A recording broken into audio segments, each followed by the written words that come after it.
It's been a long time since I've done art Q&A, so it is time for me to do another one. I decided to film this on a really hot day, so I'm very uncomfortable right now, but hopefully I can still entertain you guys. This time around I'm just going to do drawings with reference because I haven't drawn traditionally in ages and I feel really rusty in general with my drawing because I've just for the past like couple months just been prepping for conventions. There's been less drawing and more painting. I'm a rusty bucket. It takes me a while to warm up as well. I haven't really done any warm-ups today, so please excuse my attempts. Okay, so I'm just gonna dive in because I've got plenty of questions here. Thank you to everybody who asked me questions again.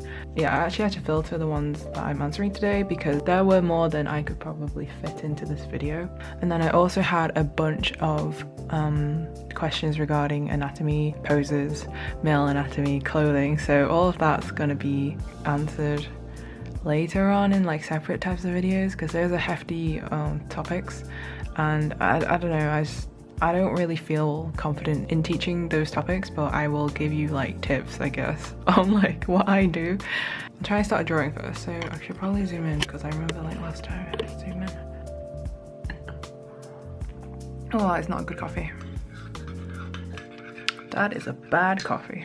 Only been saving the odd thing on Pinterest lately, so I feel like my boards are really old now, outdated. So I would like to update them at some point. Yeah, these are just gonna be very casual. I realized that sadly I've gotten so used to drawing on my iPad that drawing traditionally is hard again. However, I am going to be setting myself a challenge over August. So I'm looking forward to improving my traditional skills. Sorry, there's so many lorries and stuff outside. Oh no, I can't fit his full body in. It's hard because I can't keep my head above the paper to see if it's skewed or not because of the angle of the camera. It's like in the way. It's also been a while since I've drawn on camera, so yeah, this is hard. Okay, let me answer a question. I'm gonna start with easier questions, maybe get into the heavier questions. I don't know, I'm just doing whatever. Okay, so the first question is, where is your pencil case from? Both the big one and the small one. They are so nice, I love them. Also, I'm obsessed with your art. Thank you very much. So I'm guessing you mean the pencil case from my last video, so this one.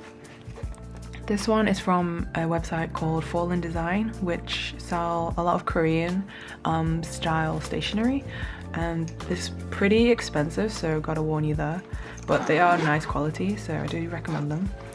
And then the small one I have, this one is mostly just for like single, well, you fit a few pencils in here, but I used to just put my Apple Pencil in here. It's made out of paper. I got it from Japan. I'll try and find the website, but my friend from Japan kindly made the purchase for me and then sent it over. I don't think you can buy it overseas, but just have a look at the website. Oh, package. Hang on. My mail just arrived. It's CP's parcel.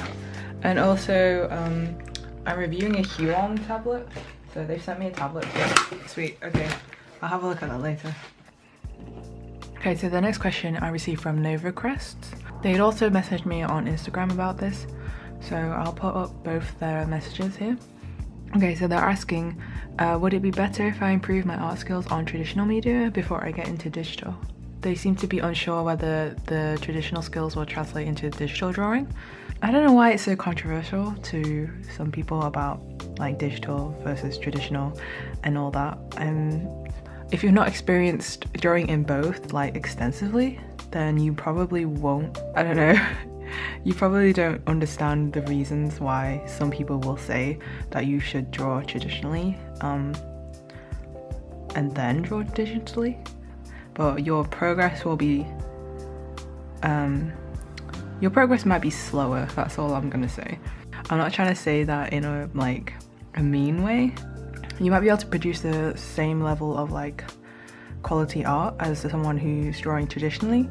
However, it's like the process of getting to that point. Like your eye might be good enough to produce that artwork, but your process will be not as streamlined as say the person who started drawing traditionally.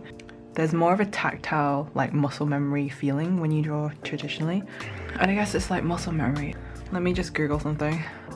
Okay, yeah, it's called tacit learning. So tacit knowledge is the kind of knowledge that is difficult to transfer to another person by means of writing it down or verbalizing it. This is like the concept of you can like watch a million tutorials, but you won't really learn anything unless you actually pick up the pencil and draw something.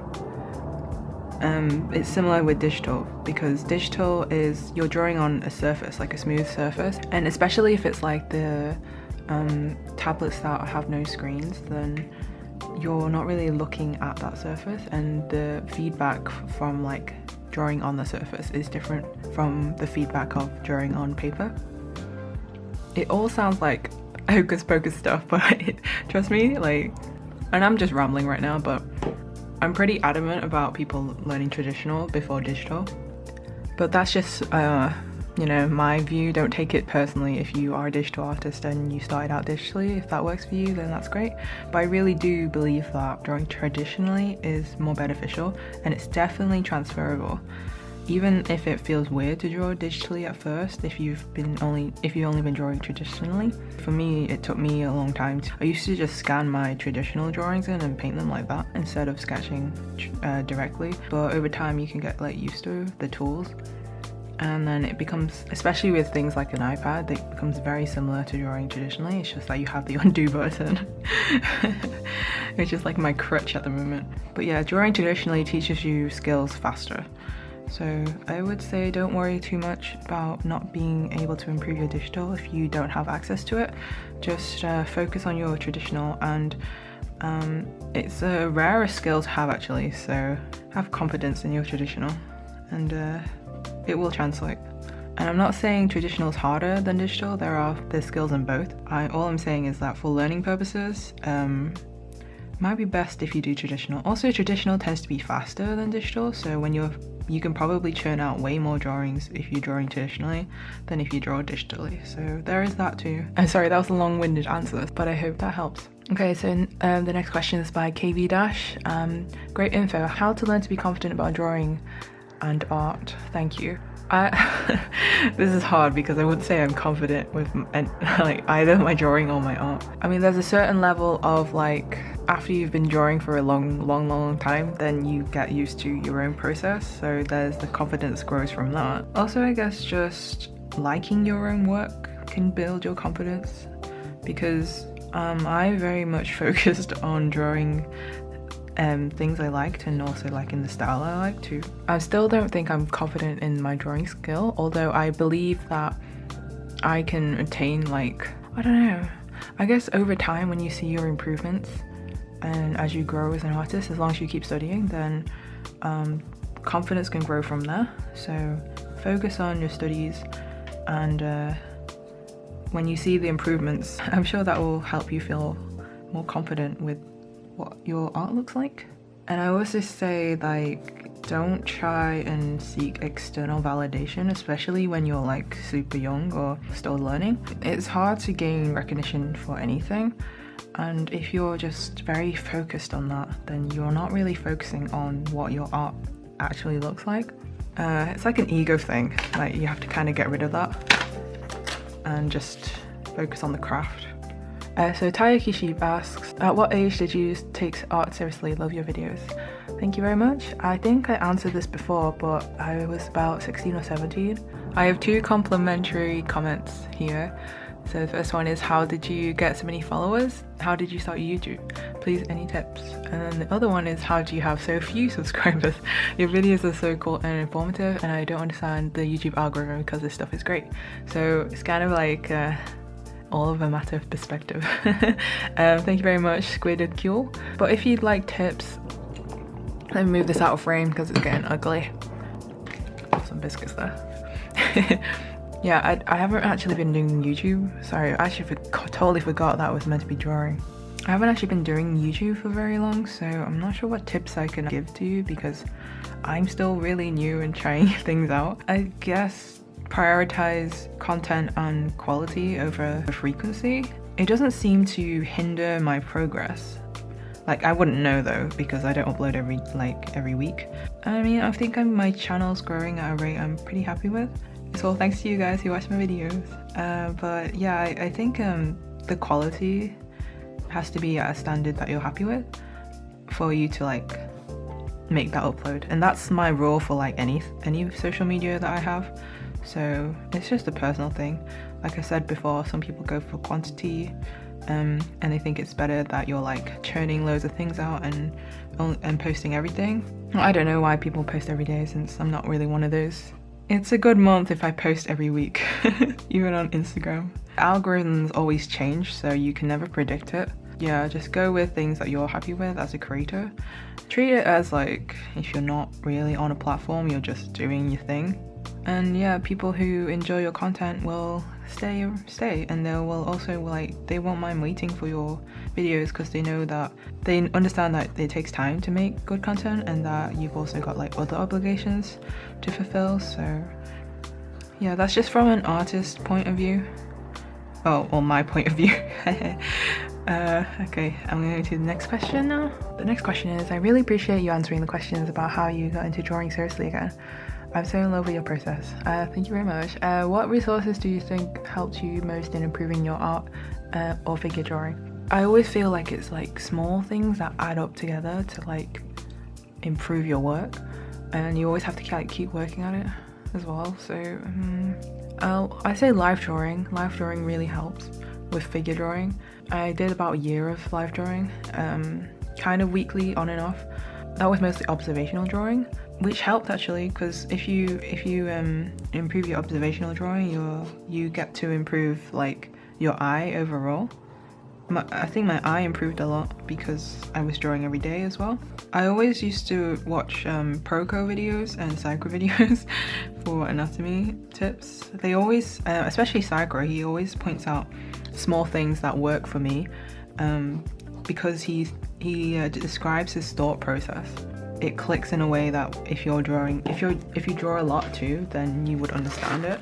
It's kind of like problem solving certain things. Like that's why I think his videos really worked for me. Let me think. I did a lot of gesture drawing. I guess that helped. Resources wise, so I studied a lot from photos, so Pinterest. There isn't like a sole resource that I can really name. There's just many resources. Oh, there was Charles Barg plates. If you've heard of those, they're very useful. There was a perspective course that I purchased online. It was only like $20, and that was really good for me.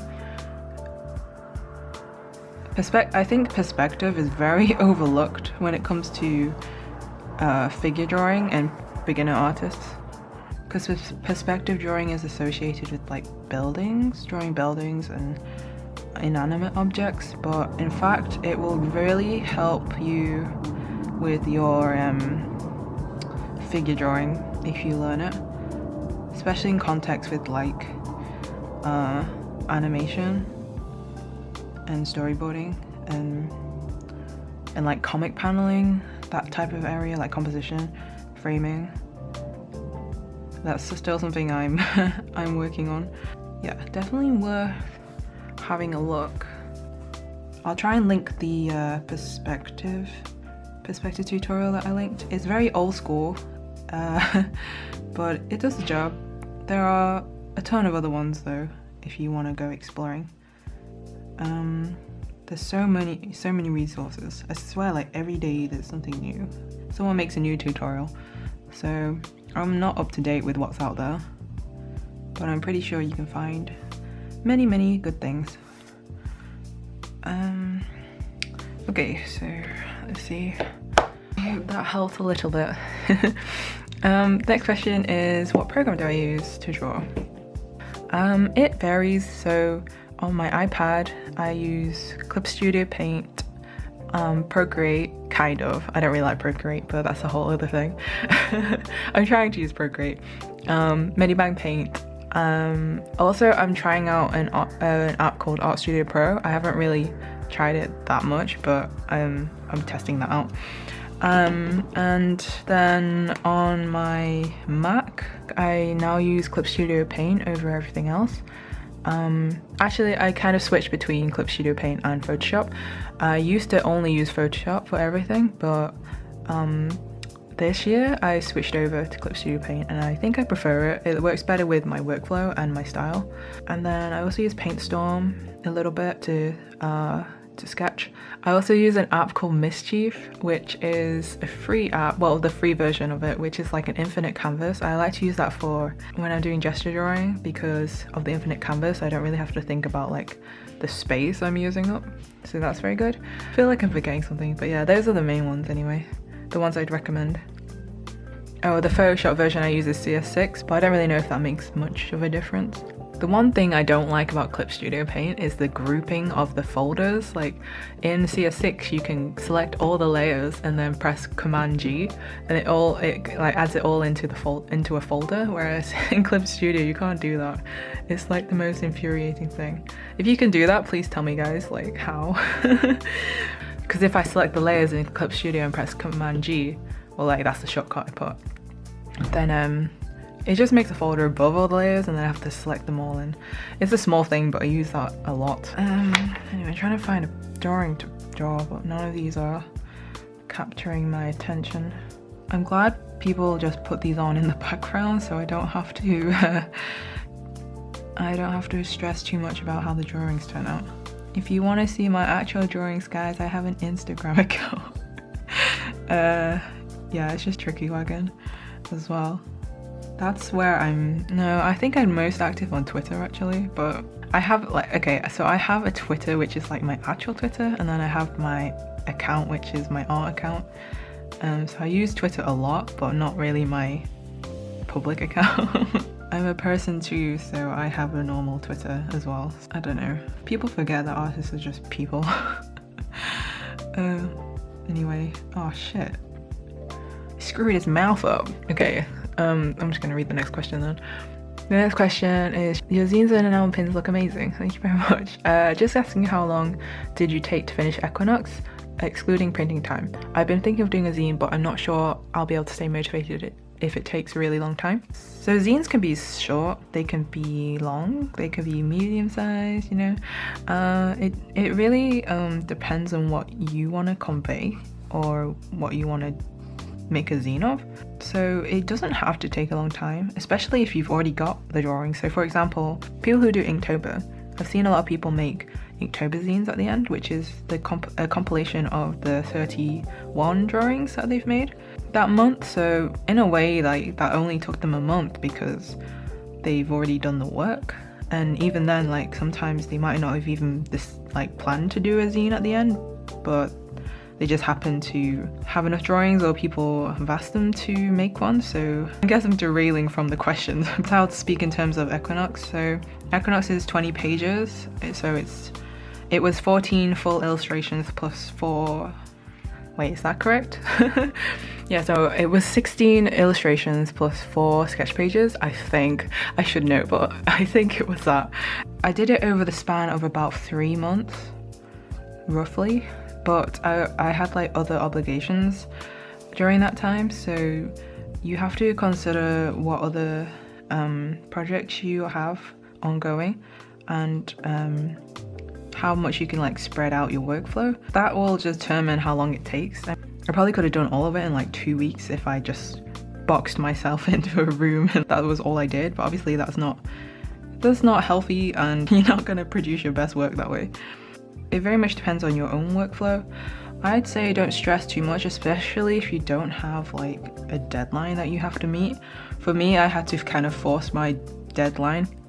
I had to have like a self-imposed deadline, so it's kind of hard to make yourself complete projects, but it's a very good skill to have. I know that a lot of people, they set out to make zines and things like that, or like other big projects, and they underestimate the amount of work that goes into it. So in the middle, or like when they get into the project, they have a lot of enthusiasm and it's great, and they're very passionate about it, and then they start doing the work and then they realize, oh my god, this is going to take me forever.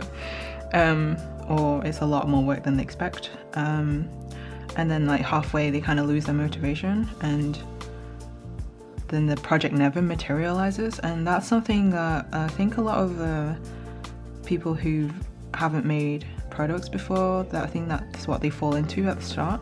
At least I did as well, actually. Well, actually I kind of broke my wrist doing my first zine. But what works for me is that I force myself to have a deadline. So I'll open pre-orders earlier than when I finish the project, and then that gives me a deadline for when I need to finish and have everything printed by, because people have already purchased my zine. I now have an obligation like to finish this thing. Does that make sense? So like I have people's money, so I have to, you know, make sure I deliver the project on time. And that really helps for me to get my act together.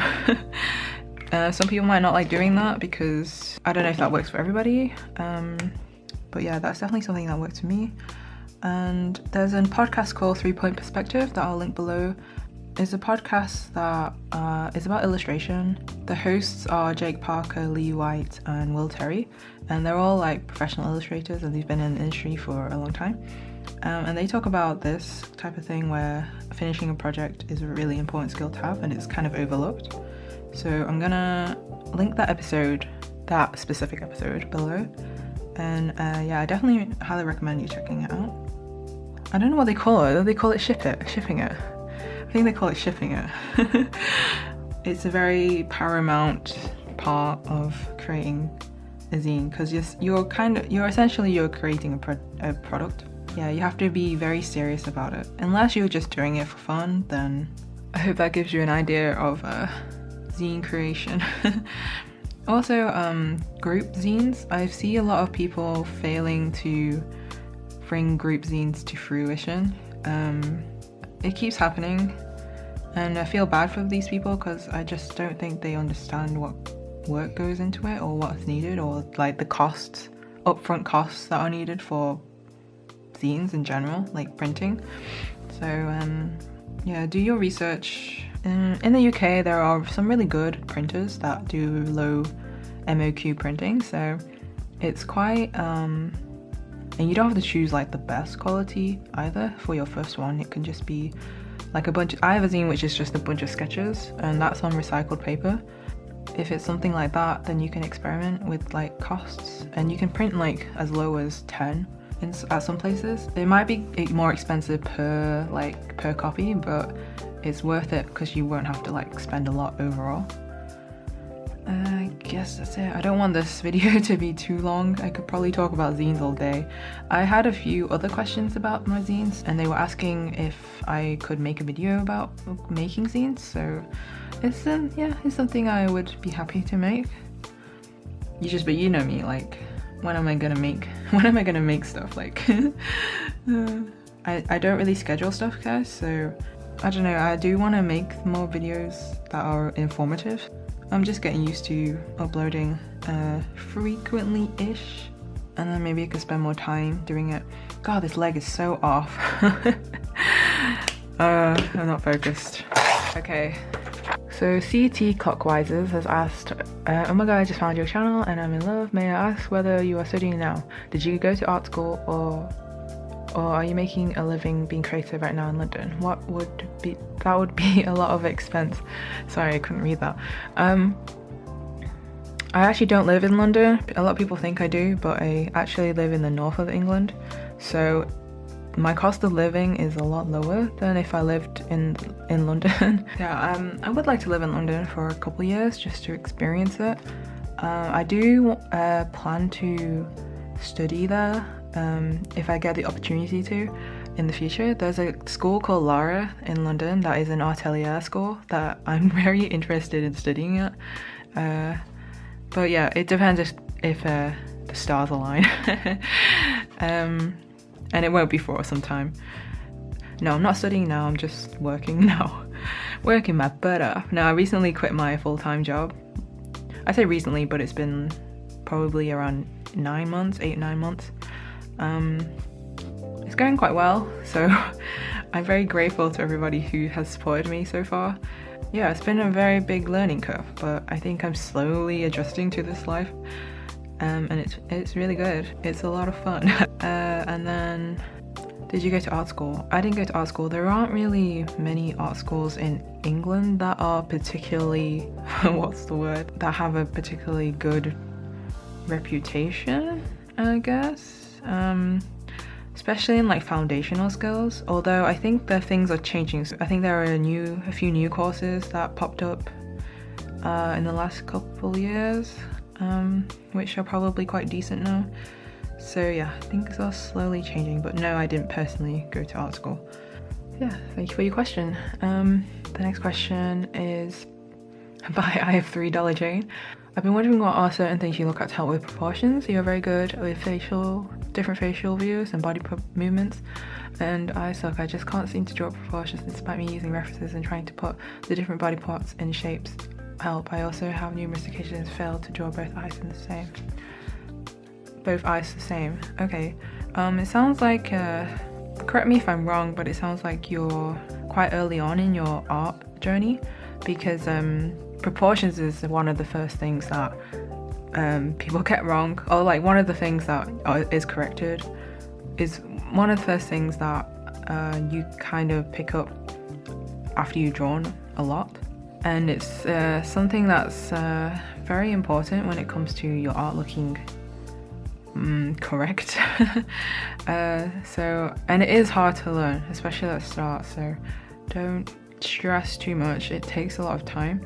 Things that help me, I don't know, I studied a lot from photos to help me with my proportions, but last year I bought this dude, I don't know what he's called, male archetype I think he's called. I don't really use his proportions because they're different to what I normally use for my characters, but he's good for like reference, especially if I'm struggling with a particular angle, though his anatomy isn't the best because he can't contour in like certain ways, but he's quite poseable, he's quite flexible, he's not bad. So I do recommend getting one of these, or like I think there's ones called like bodycon, but they don't have the muscle definition like this dude has. So it's up to your preference.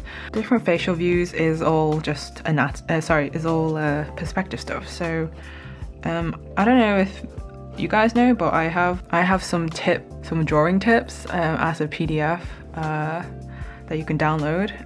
It's basically me just showing you that you can put a head in a box, and that's how you draw different angles of the head. I'm just going to emphasize perspective because really that's what helps with drawing, because when you understand it, you visualize the grid whilst you're drawing. So even if I'm drawing like this or like this one, I kind of visualize the grid. You don't have to draw the grid as long as it's in your head. It dictates everything I draw, like all the angles and stuff. So yeah, it is very important. So the eyes thing, when I was a lot younger, you know when you find little nuggets that just like click with you?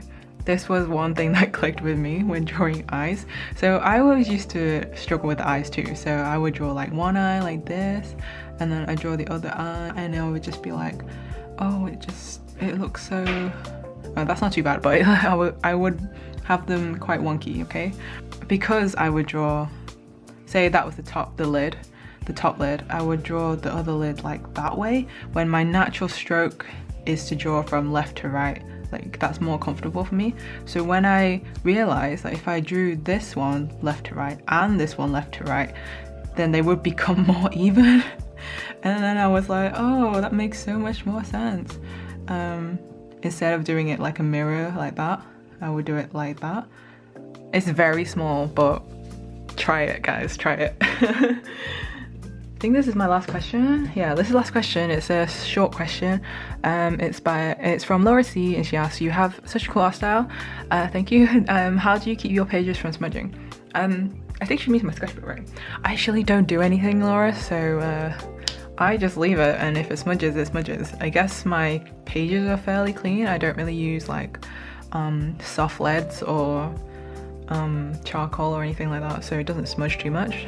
I'm okay with things rubbing like off one page and onto another page. That's fine with me. It is a pain though, because when I scan all my drawings for my sketch logs, I do have to do a lot of cleanup. it's a bit of a trade-off there, so it takes a lot more time for me to clean up digitally when I do scan them for like print. But yeah, I have an adhesive spray that I was gonna use for gouache, so you can buy those things and try those out and they might help.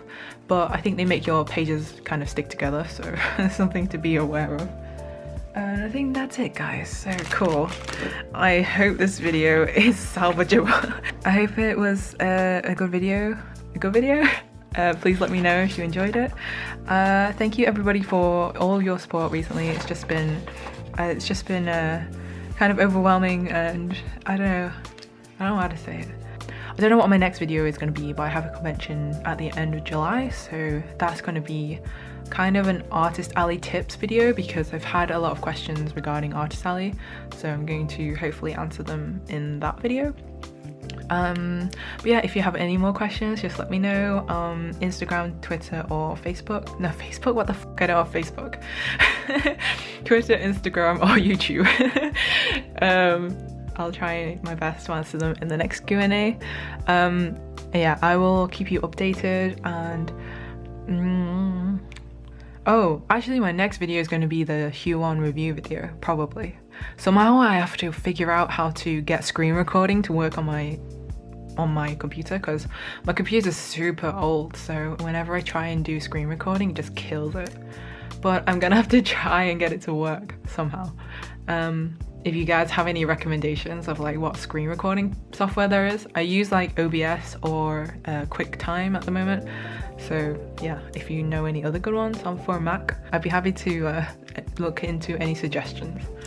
So yeah, thank you. I'm gonna edit this video, get it up, and then we're gonna go eat with my friend. See you later, guys.